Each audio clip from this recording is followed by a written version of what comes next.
back to Brian's Beat. Join the show by calling 508-996-0500. New Bedford's News Talk Station, 1420 WBSM.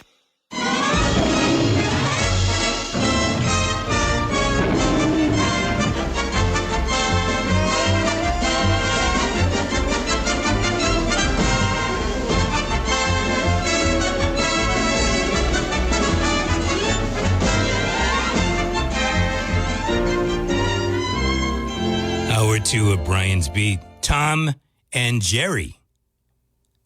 They got their start on this date, at least on the big screen. MGM actually put the movie out. Hanna-Barbera made the cartoon. Started in 1940. The Brian's Beat quote of the day: the first need of a free people is to define their own terms. Stokely Carmichael made that statement back in the 1960s. The first need of a free people is to define their own terms. Well, I'll tell you what, folks coming across the border down in Texas State, I should say, they have decided to define their life by where we're going to live. And there's this area. If you look at a map, it would be to the right and north of Houston. It's called Liberty County. It's in Liberty County. And apparently it's an unincorporated area, whole bunch of land. And I do not know who bought the land. But somebody did.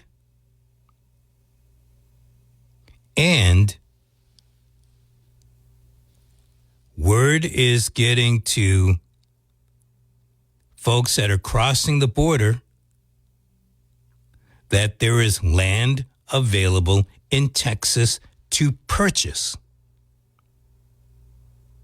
And purchasing the land they are doing. I was watching this video by Nick Johnson, and he showed numerous trailers, numerous homes being built, and an expanse of land. You would like to have this amount of land for building in our backyard. You really would. This land was just unbelievable. And it didn't stop. It did not stop. And it is expected that somewhere between 200 and 250,000 people will settle into that area. Yeah, it's a lot of people. You think of 250,000, it's 250,000. How many people from Wareham to Fall River? That's how many people you're talking about. More. Unbelievable. So there's this survey, and I see you there, and I'm going to get to you.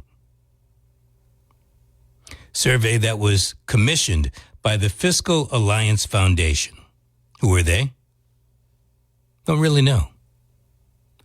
But it was a survey of Massachusetts residents, 788 of us, not me, but of us. And the majority say they do not want the right to shelter law extended to migrants. 53% of Bay Staters that are voting, Bay Staters, would rather the state did not extend its right to shelter law to migrant families arriving in Massachusetts. When asked whether tax dollars should be used to provide the right to shelter law benefit to newly arrived migrants, a majority of voters said no. 508-996-0500. Thank you for your patience. Hello. Yes, thank you for that intro for this hour. No problem. It reminded me of Roger Miller. Trailers for sale, rent rooms, so at just 50 cents. King of the road. So we're giving these people an opportunity to jumpstart and get right into the business of being an American mainstream situation. And I'm happy about that. But what I did call about is when you mentioned freedom and how people get together and make the government work. And this is why I look at Martha's Vineyard as a template on how you handle everything. So the Venezuelans came in, and in 48 hours or less, the Venezuelans were gone. The people of Martha's Vineyard said, we elected you, you work for us. And they held to that. From the governor's office, National Guard, right on down. And things were expeditiously taken care of, and things were put away, not swept under the rug. And Martha's Vineyard is whole again, I guess you could say. And that's government working. We should take a look again at Martha's Vineyard, revisit it, and maybe even talk to a few people, mayor or whatever, or the council, and say, how did you have the stones? Because money alone couldn't get it done. Maybe that's not true. Maybe it's the amount of money. Well, that's why I call your show, because you always add something that changes things but keeps it on a positive course to resolve a problem. Now, that's a good point. But I still think that right now, Martha's Vineyard is really our template on how to handle things. For some reason, they got right to the big boys. Right? Who's bigger than the governor, who has the authority to call out National Guard? They got it done in nanoseconds. You got that right. We love them to death. We love these people, but they're not going to stay here. And if New Bedford and everybody else did that, at least I think we would be offered some grants of money to change our minds. Because right now, they're just steamrolling us.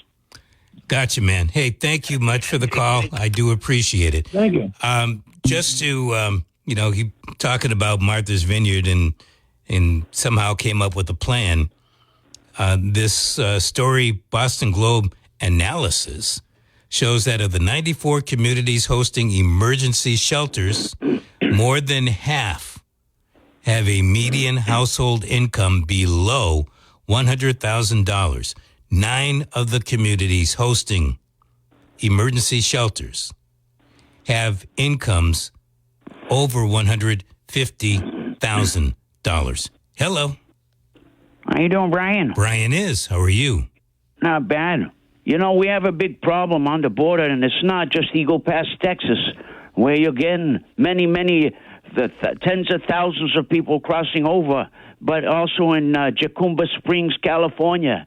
They're coming in, thousands and thousands of them.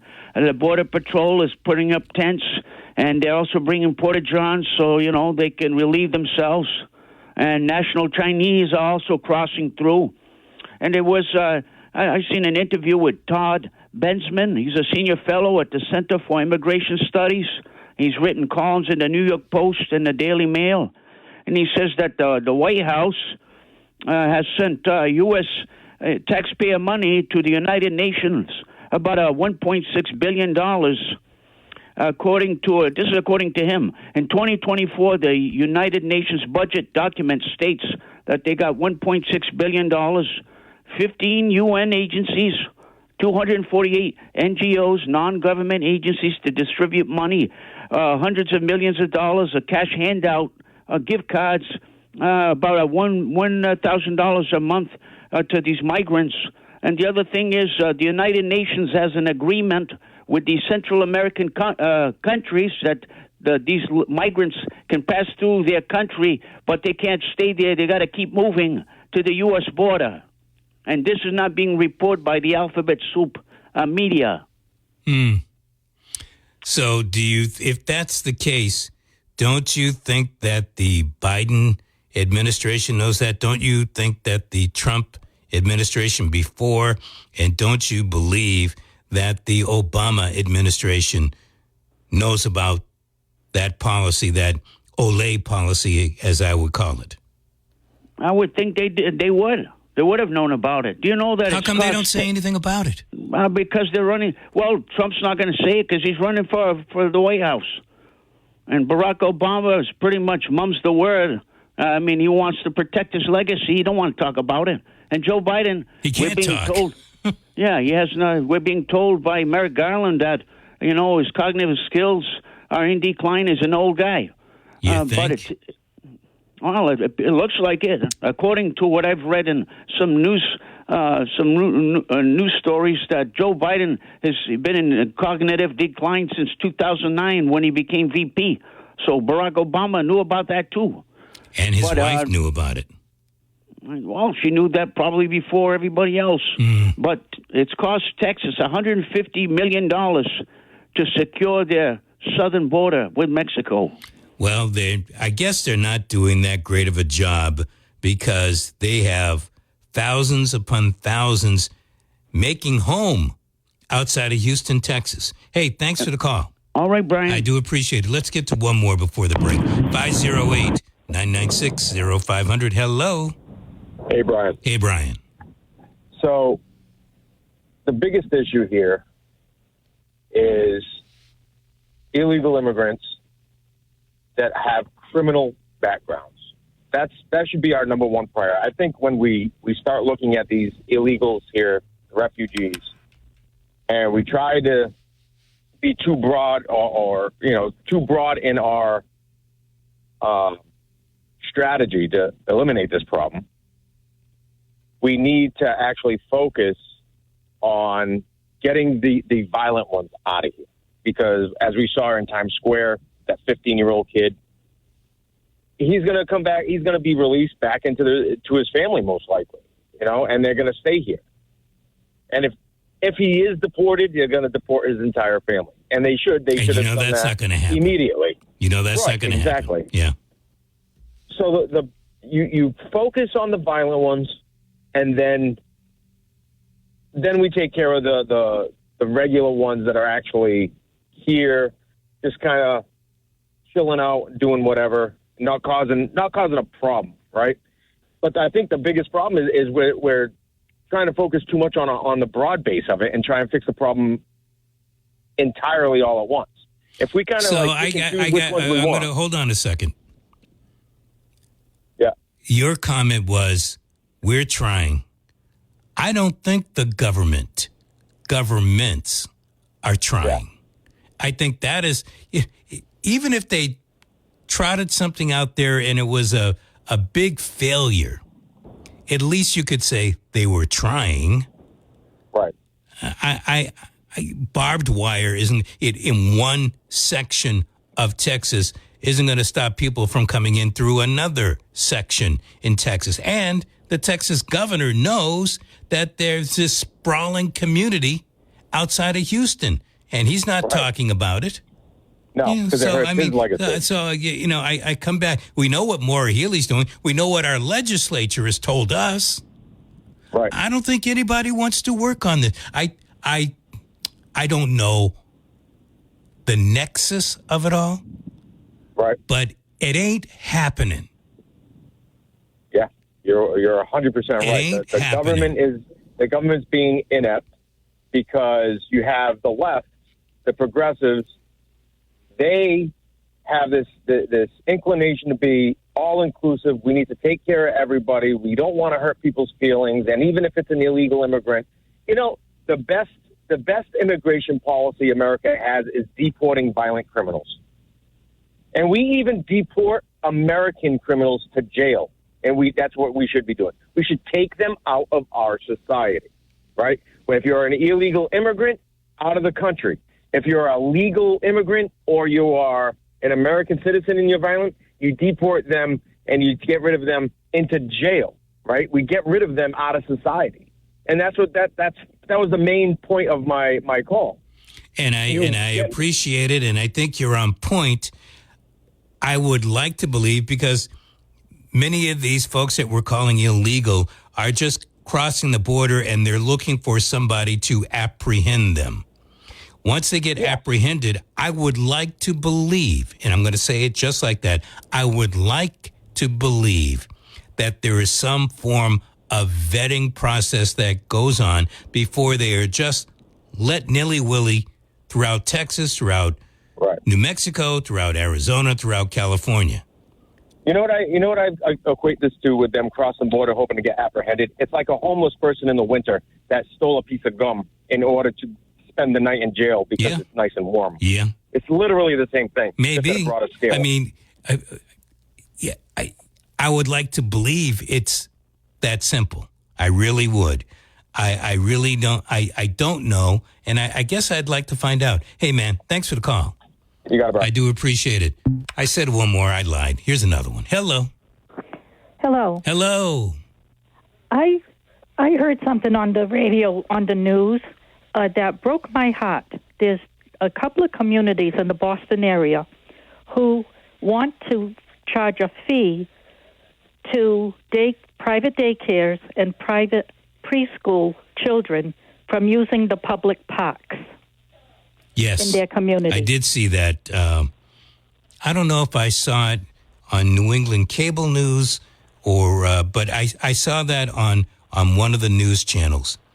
What are they going to do? Kick out little American children from a park because they didn't pay a fee? This is getting ridiculous. Well, I think, again, I'm not trying to stick up for anyone here, but I do believe, and was it Arlington?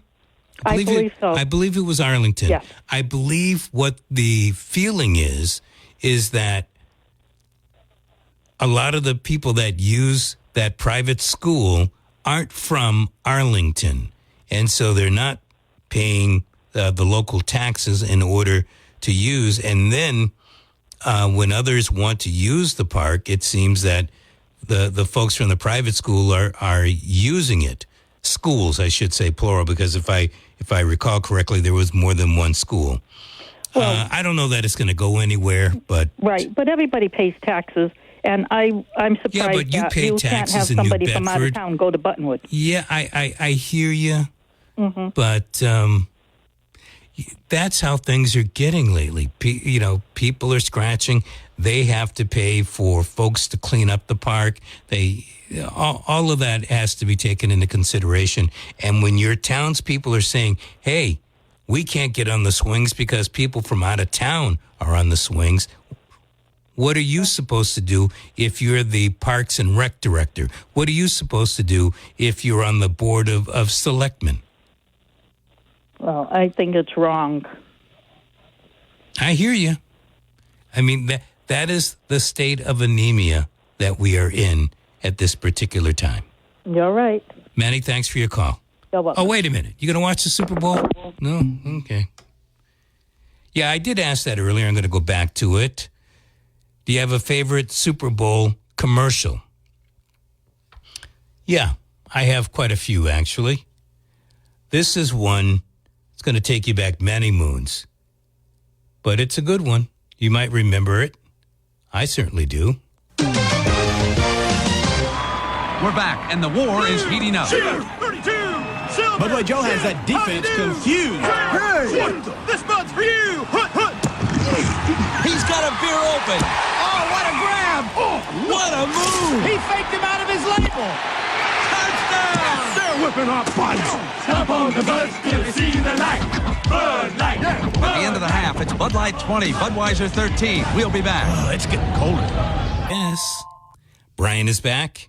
508-996-0500 if you'd like to continue talking about immigration, in particular, the right to shelter law, and a survey done on Bay State residents in regards to that.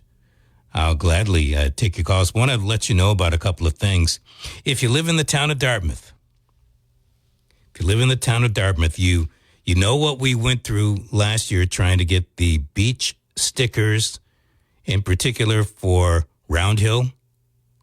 Well, this year, you don't have to worry so much about pounding on the desk or throwing something at the plexiglass, that kind of stuff that every once in a while somebody may have done last year. Not me, but somebody may have done that. Well, it looks like the rec department has decided that they're going to return to having live bodies from 9 to, I think, 4 o'clock, Monday through Friday, over at Town Hall so you can do the application for your beach sticker. You won't be able to pick it up that same day, but at least you'll be able to do it there and you'll get your questions answered, et cetera, et cetera. Apparently last year, some folks went a little berserk. And the town in particular, the head of the rec department, doesn't want that to happen again this year. So there's a change going on. Today, 11 o'clock, downtown New Bedford, next to the Baker, the bakery called The Baker, there is going to be a community meeting sponsored or at least held by New Bedford Save Our Schools.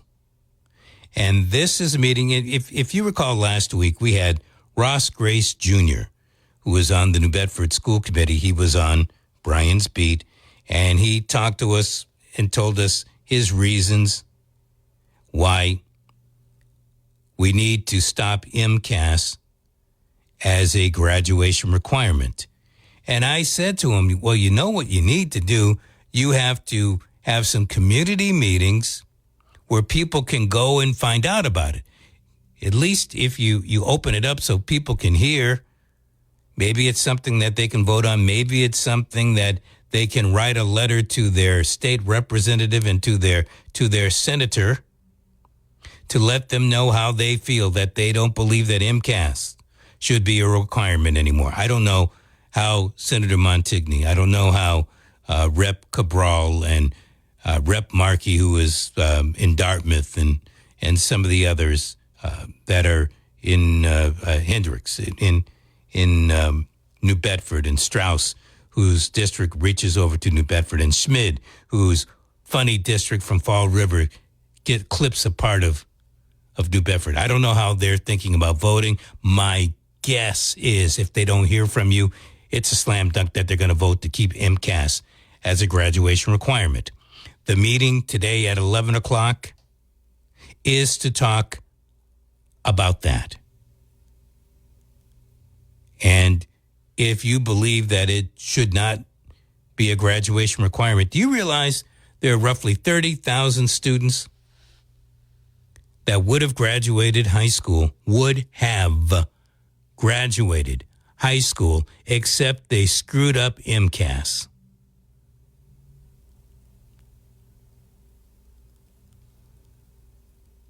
They would get a certificate of completion, but not a high school diploma. So anyway, that meeting today at the Labor Building, which is right next to the Baker on Pleasant Street in downtown New Bedford. Speaking of schools, Barry put this up at WBSM.com, I believe on Thursday. He may have done it on Wednesday. New Bedford schools have issues with chronic absenteeism. Massachusetts has a problem getting some students to go to school. A lot of problems the Commonwealth has. Almost 1 in 4 Massachusetts students missed 18 or more days of school in the 2022-23 school year. So the last school year. And that's called chronic absenteeism. DESE, the Department of Elementary and Secondary Education, says Massachusetts defines chronically absent as missing at least 10% of days enrolled. For instance, 18 days absent if enrolled for a typical school year of 180 days, regardless of the reason for the absence. Regardless of the reason for the absence. Yeah, this is where DESE has it all wrong. At any rate, there are 25 schools in the city of New Bedford, 25 schools that fall under chronic absenteeism. The majority, in fact, the overwhelming majority, and stands to reason, are elementary schools. Now, I find it hard to believe that you have a whole bunch of elementary school students that are skipping school. You know, that's stuff that you might start in middle school, junior high school, and something that you could easily pull off in high school. But elementary school, where the heck do you think they're going? And so, let me just tell you some of the schools. The Ashley School, Carter Brooks, Campbell, Congdon, Kearney Academy, the Valliers, Gomes, even the Irwin M. Jacobs Elementary School, Hathaway, Hayden, Haymack, Parker, Pulaski, Renaissance Community Innovation School, the Lincoln School, Pacheco School. These are just a few of them. The Rodman, the Swift, the Taylor, the Winslow, Keith Middle, Normandin, Roosevelt, New Bedford High, Trinity Day, and Whaling City Junior Senior High School. All of those schools have chronic absenteeism where the students missed a minimum of 18 days. Now, let's think about it. Does that mean that you can't make the grade? No, it doesn't. Because the blind thought, and that's exactly what I'm going to call it, a blind thought, is that, well, if the kids aren't going to school, they are not studying. That's the blind thought. I believe that the department, scratch that, not DESE, screw DESE. I believe that the individual schools, so in other words, in this case, New Bedford schools, Dartmouth schools. By the way, Dartmouth falls under this. It's just not in New Bedford. I think Fairhaven and Mattapoisett schools, they also fall under chronic absenteeism. What I believe needs to happen is that the district needs to look at each individually. Why did that person miss school? It could be they were sick. I mean, if you're out with COVID, that's a minimum 5 days right there.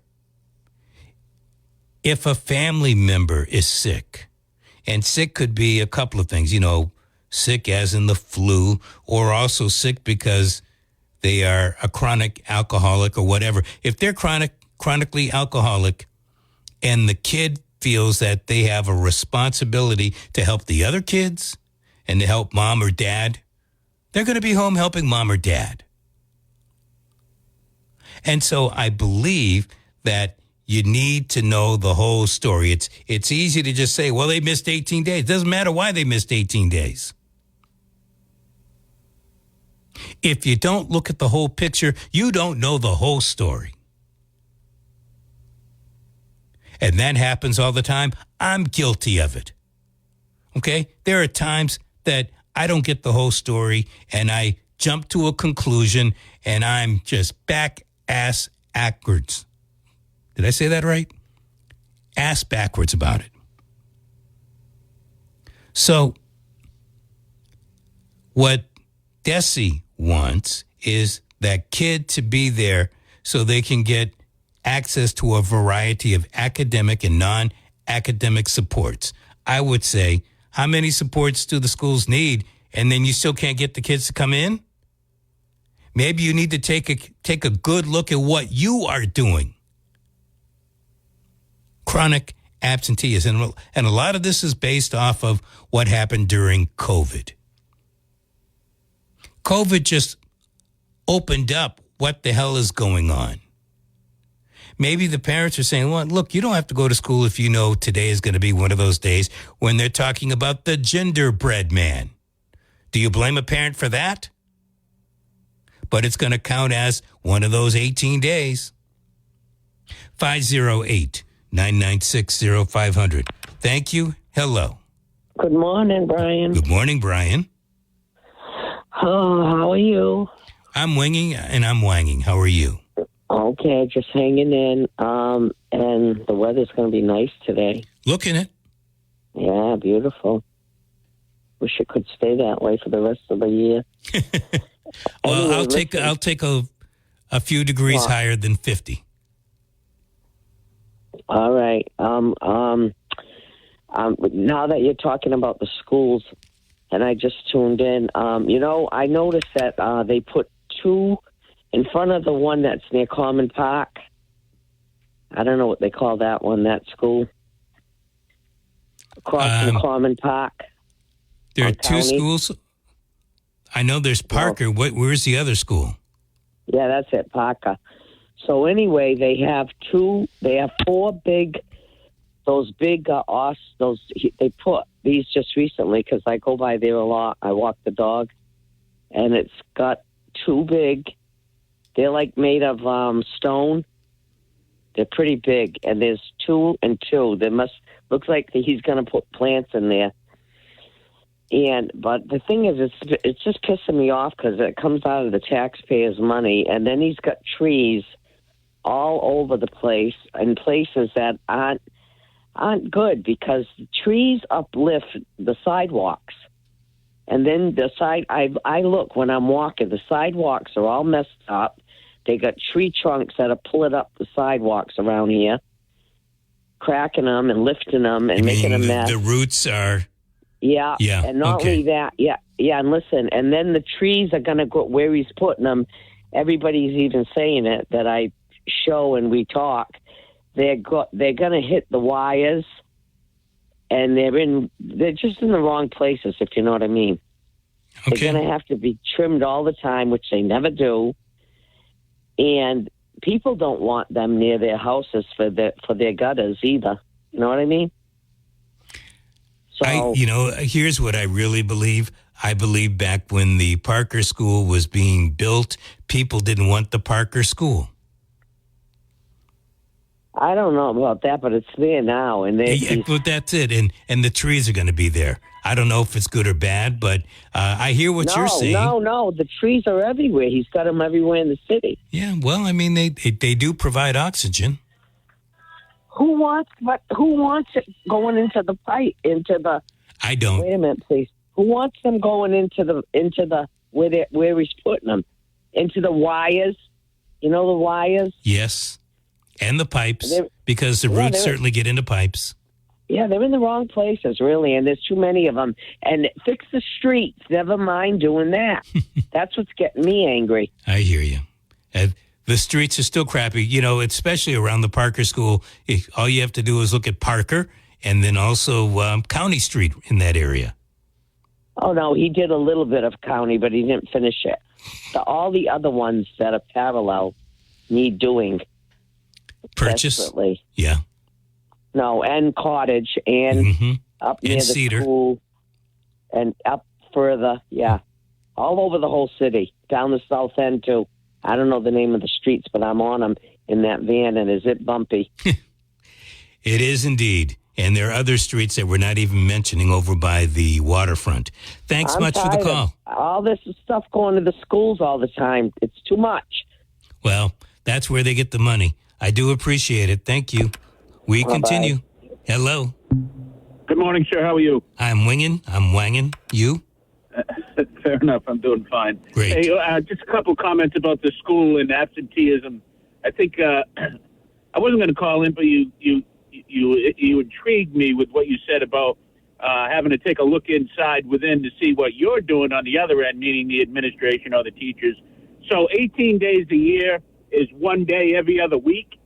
That's pretty significant to have some folks out absentee. I would love to see and compare that to what the teachers' absentee rate is, and I'll tell you why. I think that you hit it on the nose with some of the classes that are being taught, some of the topics. I also think that the climate for learning in a lot of these classrooms are not conducive to good learning. I think students are being bullied. I think there's a lot of distractions with You know, I'm. Pardon me for cutting you off. I'm glad you said that. I didn't even get into that. If a kid is being bullied or beaten up, do you think she or he wants to go back to school? Do you think maybe a parent might be saying, "Look, you can't stop what's going on in the school. Why do I want my kid in that environment?" Absolutely, what's going on? They're not holding children accountable in schools anymore. The teachers have their hands tied. And that's why I say I'd like to see it compared with the teachers' absentee rate. I bet you it's rather similar for the same reasons. It's a very, very difficult job now, and the climate in schools now where they don't hold children accountable, and it's consistent with what's going on with the rest of the country and the rest of the new issues with this. I don't want to say liberalism, but the lack of accountability or the lack of, I actually like that term better. I don't know that it's just liberals that are coming up with these policies. Right. I know we have quite a few in the state. Yeah, but I would love to, interview the kids. I'll bet you'll find out. That's a great point, Brian. Take a look at what you're doing within. What's the administration doing? What's the climate like? What is it that's making kids? My kids, they're out of college now, but they loved to go to school. Of course, we didn't go to the Bedford schools, went to Fairhaven, but, they enjoyed school for the most part. Mm-hmm. Kids, how I remember when I was a kid. Same with me. School. Yeah. Yeah. But there's been a lot of changes, and I know a lot of teachers where their classrooms are totally disruptive with disruptive type students for many different reasons, and it's just not conducive to learning. It's hard to learn and focus and concentrate for those kids that want to do that. They're being bullied. Kids are being beat up, and it doesn't seem like any of the people who are beating up the other kids are getting any type of punishment that's working. They're being slapped on the wrist, and, they're sitting right next to the kid that they beat up yesterday. The climate for learning in school and educating people, someone needs to take a hard look at it, and I enjoyed the topic, and thank you for bringing that up. No problem, and you brought up teachers. I remember the last year my son taught in a Massachusetts school. He had, I think, 15 days with pay, never mind what you get on the other vacations, 15 days with pay. And, a lot of teachers have kids. Your kid is out sick. You're going to be home taking care of that kid. You could also be sick. It's amazing how they're padded out 15 days, but the kids are only allowed 5 excused absences, and then everything else is considered an unexcused absence. Hey, thanks for the call. I do appreciate it. Okay. All right. Let's take one more. Hello. All right. Let's take one more. Hello. Hello? Hello? Hello? Hello? Yeah, we don't need me in the background. All right, can you let me call you back? I'm sorry. Okay, here we go again. 508-996-0500. How many years have we been doing this? You know the drill. Before I go right back to the phones, woman friend has been listening, and she heard me when I was talking about Bitcoin and the Bitcoin ETFs, which started last month, and she wanted to know, well, what's an ETF? My bad for not explaining. ETF stands for Exchange Traded Fund. They're pooled pretty much like a mutual fund. In fact, they operate much like a mutual fund. And Brian doesn't touch mutual funds, and he doesn't touch ETFs. All right, let's get back to the phones. 508-996-0500. Hello. Hey, Brian. Hey. You used to be a teacher, right? Kind of. Well, remember 30 years ago, there was stuff going on back then, too? They were suspending kids for dumb reasons. And I don't know what a dumb reason is. Can you explain that? Just something stupid. Say, like, you were caught throwing wet toilet paper on the ceiling or something. I'm just using that as an example, and they catch you and they suspend you. That one I don't remember, or even as an even as an example, maybe that's not a good one, but if you know of that happening, that's new to me. People were suspended, but I would think that, I don't know each and every person that got suspended, but I would tend to believe that, at least back in my day, that they got suspended for a good reason. You brought a gun into school or something like that. Well, yeah, you're talking something totally different. We're going to talk about a little hick town. I'm not going to say the name of the school. They've had a number of controversies behind them and stuff. They used to just suspend everybody for the heck of it because they didn't want to deal with you. In other words, they write you up, send it down the office, 2-day suspension. And you were more than happy because your parents were working, so you could do whatever you wanted for the day. So, I mean, I don't know. I don't honestly think suspension helps them. I think they like to get suspended because I think the majority of parents don't care or they're too busy working. Well, in today's day and age, suspension is usually done in school. They have in-school suspension. Yeah, they had that back then, too, but they didn't use it. They used to just, kick people out. I don't know. I think that is part of the problem. If you look at, I'm not a charter school fan, but if you look at charter schools, they have the right to kick you out. If you look at Voc Tech, they have the right to kick you out. It's those kind of schools that are on the public domain, the taxpayer domain, that people understand that there are consequences for being, a screw-up. And so they are less likely to screw up. And you know what? If they weren't, they get kicked out, then they realize what they've done. Yeah, I don't think these kids realize what they do. I think they enjoy the suspensions, unless they have a parent that's at home. I'm just telling you. Well, certainly in the traditional government schools, you are absolutely right, because that is what happens. Other schools, private schools, charter schools, 3 strikes if you're lucky, and you're out. Wow. That's crazy.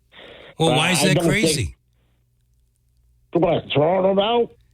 If you are not staying at the code of conduct, why keep them there? They're disturbing the kids that are trying to learn, and they're not getting anything out of it by being a-holes.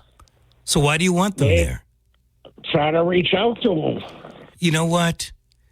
Here's what I want. I want teachers that want to teach. I don't want them to be darn babysitters. I don't want the assistant principals to always have to be the disciplinarian and the principals to do it when the assistant principal can't do it. After a while, you got to know right from wrong. Well, I will agree with you. The schools are not being run right. They aren't. And I got to go. I'm up against the clock. But thank you much for your call. We'll do it again next